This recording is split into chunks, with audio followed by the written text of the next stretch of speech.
Kita angkat kembali pertanyaan berikutnya, datangnya dari Aditya dari Mojokerto. Pertanyaannya, semoga guru kita diberikan kesehatan, panjang umur dan selalu dalam lindungan Allah Subhanahu wa taala di mana saja berada. Amin ya rabbal alamin. Ya Habib, bagaimana hukumnya orang Islam bersikap netral?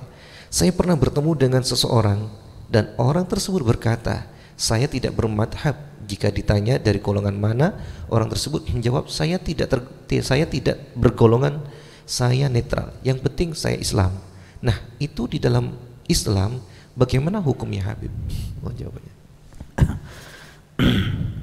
Jika kita ini sampai ke derajat mujtahid,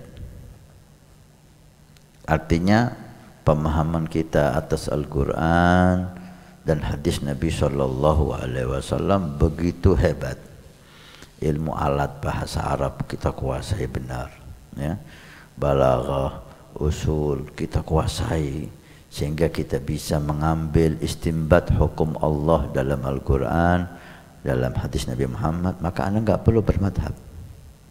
Bahkan sebagian ulama mengatakan orang semacam ini tidak boleh bermadhab. Dia bisa ijtihad. Ada apa ikut orang? Ada apa ikut Imam Syafi'i? Ada apa ikut Imam Ahmad? Anda bisa ijtihad. Tapi siapa yang zaman ini menguasai hal itu?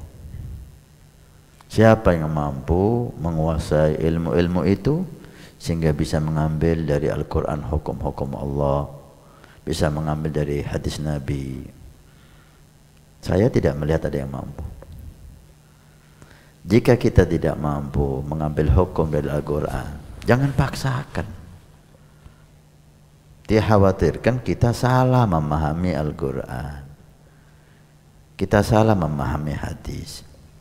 Contoh, ada nasikh wa mansukh, hukman wa tilawatan. Al-Quran itu ada yang nasikh wa mansukh, hukman wa tilawatan atau hukman duna tilawah. Hukumnya udah diturunkan oleh Allah, yang tadinya wajib berubah, turun hukum lagi dari Al-Quran menjadi nggak wajib. Atau tilawahnya nggak lagi menjadi Quran, dihapus. Jika anda nggak paham itu, apakah nggak akan timbul masalah? Anda anggap hukum yang sudah dihapus oleh Allah itu menjadi hukum yang anda yakini, padahal itu sudah dihapus karena anda nggak tahu ilmunya. Nah, dari situlah kita ini ikut yang memahami itu, nggak bisa lepas.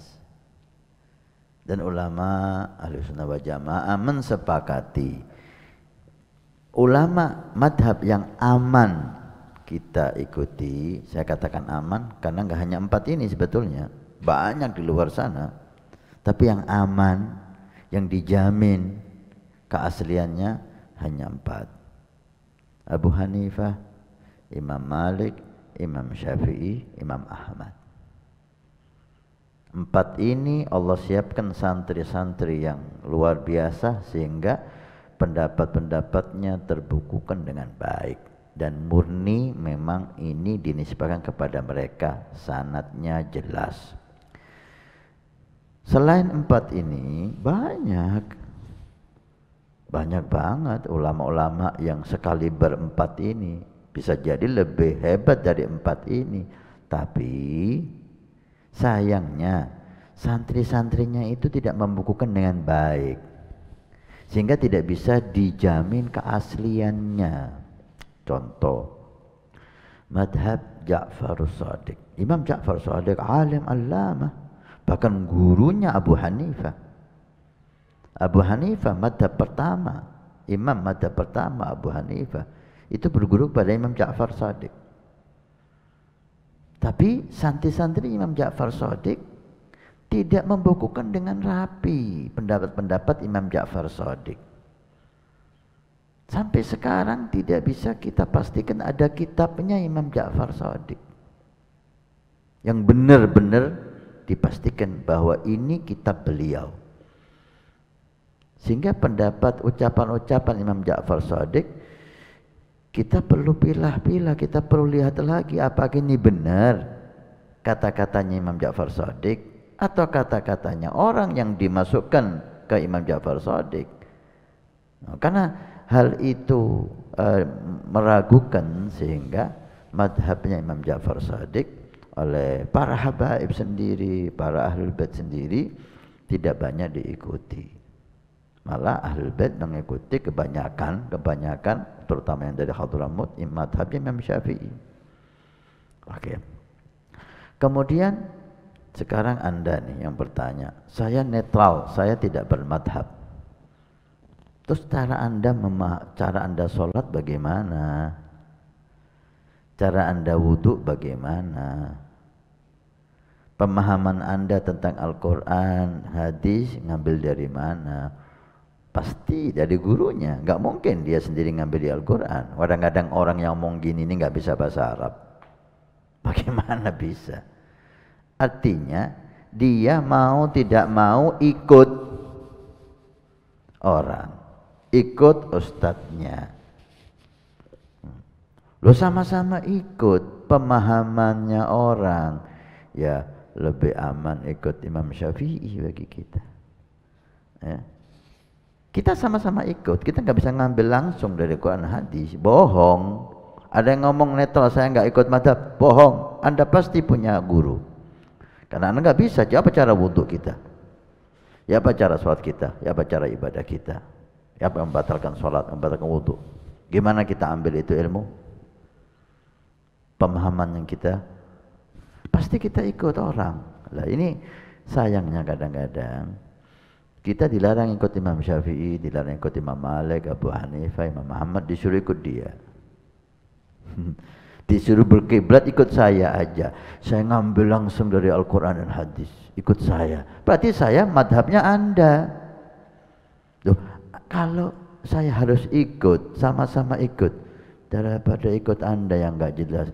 Imam Syafi'i udah jelas ilmunya, takwanya, khusyuknya, waroknya diakui oleh ulama sedunia.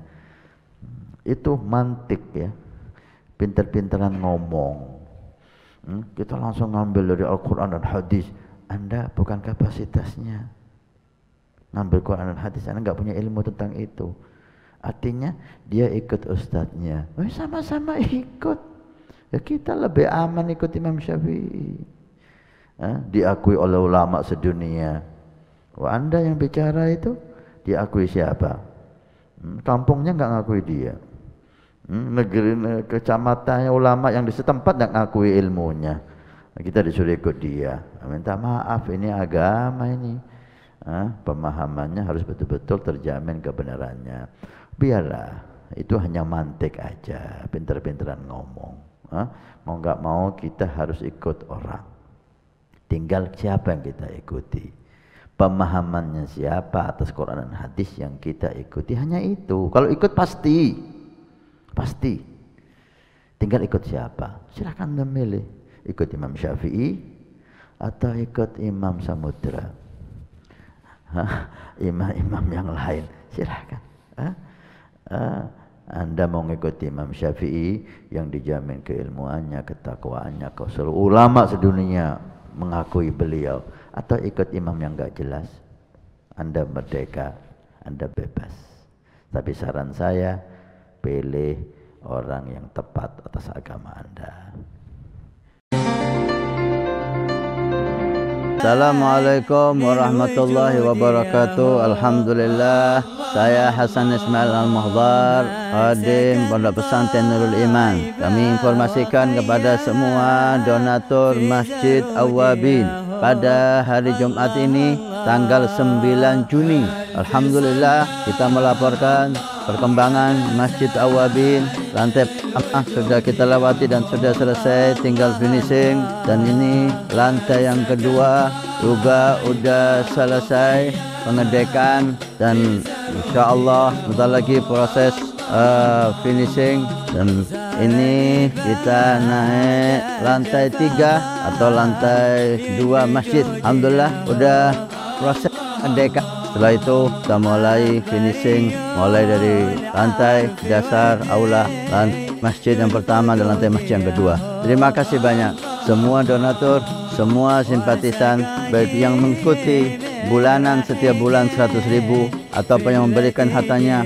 Mudah-mudahan Allah Subhanahu wa taala menjadikan sebagai sedekah jariah. Kalau kemarin Anda yang ikut, ini waktunya Anda menjadikan sedekah jariah ini untuk orang tua Anda, untuk anak Anda, untuk orang-orang yang Anda cintai, untuk istri Anda, sehingga semuanya kaya dengan pahala dan taat di hari kiamat. Karena masjid ini akan ditempati semua kegiatan ibadah.